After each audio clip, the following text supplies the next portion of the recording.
Livre des Actes, chapitre 12. Or, en ce même temps, le roi Hérode mit la main sur quelques-uns de l'assemblée pour les maltraiter, et il fit mourir par l'épée Yaakov, le frère de Johanan. Et voyant que la chose était agréable aux Juifs, il ajouta à cela d'arrêter aussi Pétros. Or, c'étaient les jours des pains sans levain. Et l'ayant saisi, il le mit en prison, le livrant à la garde de 4 escouades et de 4 soldats chacune, voulant après la Pâque l'amener devant le peuple. En effet, Pétros était donc gardé dans la prison, mais une prière constante se faisait à Élohim par l'assemblée en sa faveur. Or, quand Hérode était sur le point de le faire comparaître, cette même nuit, Pétros était endormi entre 2 soldats, liés de 2 chaînes.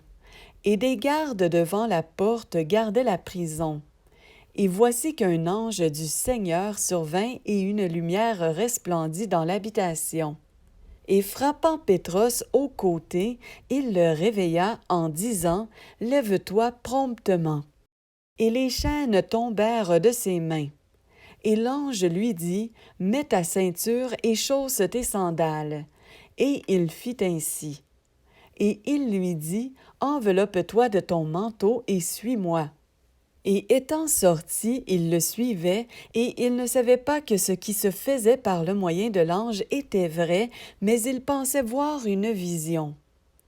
Et lorsqu'ils eurent passé la première et la seconde garde, ils arrivèrent à la porte de fer qui mène à la ville.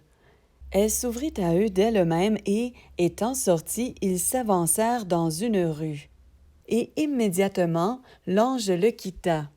Et revenu à lui-même, Pétros dit, « Maintenant, je vois que le Seigneur a vraiment envoyé son ange et qu'il m'a arraché de la main d'Hérode et de toute l'attente du peuple juif. » Quand il eut compris, il alla à la maison de Myriam, mère de Johanan, surnommée Marcos, où un assez grand nombre étaient réunis et priaient.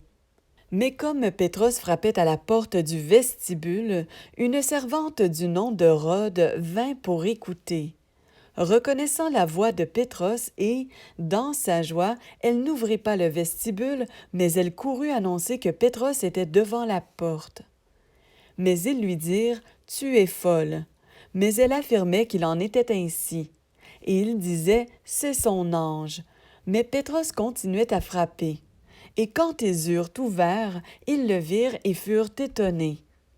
Mais leur ayant fait signe de la main de se taire, il leur raconta comment le Seigneur l'avait conduit hors de la prison, et il dit, « Annoncez ces choses à Yaakov et aux frères. » Et étant sorti, il s'en alla dans un autre lieu. Or, le jour étant venu, l'agitation ne fut pas petite parmi les soldats, qu'était donc devenu Pétros. Mais Hérode, l'ayant cherché sérieusement et ne l'ayant pas trouvé, fit juger les gardes et donna l'ordre de les mener au châtiment.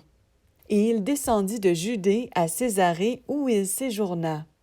Or, Hérode amenait à la guerre avec une grande animosité les Tyriens et les Sidoniens. Mais ils vinrent le trouver d'un commun accord et, ayant gagné Blaste, son chambellan, ils demandèrent la paix parce que leur pays était alimenté par celui du roi. Or, au jour fixé, Hérode, revêtu de ses habits royaux, s'assit sur son trône et adressa un discours au peuple. Or, le peuple criait « Voix d'un Élohim et non d'un être humain ».